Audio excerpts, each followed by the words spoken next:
आपको बता दें इस वक्त की बड़ी खबर, ममता बनर्जी ने नामांकन दाखिल किया है अपना।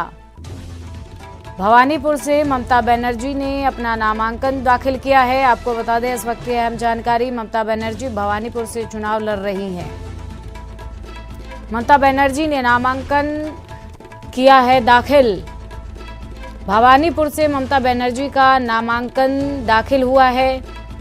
ममता बनर्जी भवानीपुर से चुनाव लड़ेंगी।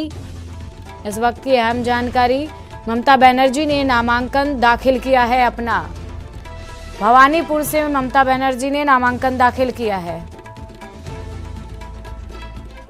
শ্রীরামপুরও প্রোগ্রাম আছে, আমি করে ফিরবো, কালকে আবার প্রোগ্রাম আছে, রেগুলার আছে, এখন চলছে, চলবে, কোনো অসুবিধা নেই। আপনারা সকলে ভালো থাকুন, গরমে শরীরে যত্ন নেবেন এবং ঝড় জল বর্ষা সব কিছুই থাকবে, সকলে তার মধ্যে ভালো থাকবেন, সুস্থ থাকবেন, সুন্দর থাকবেন।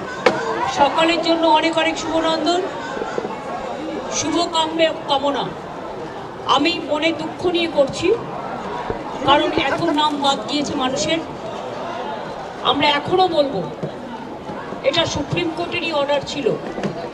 32 লক্ষ নাম উঠেছে 1 কোটি 20 লাখের মধ্যে, সেটাও আমার কোর্টে কেস করার জন্য।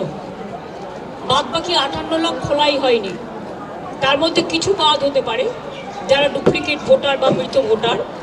বাদ বাকি এমনকি অ্যাডজুডিকেশনে যে 27 লাখ কয়েক হাজার বাকি আছে, 50,000-এর 60,000-এর মতো, তাদের ভোটাধিকার দেওয়া উচিত বলে আমি মনে করি।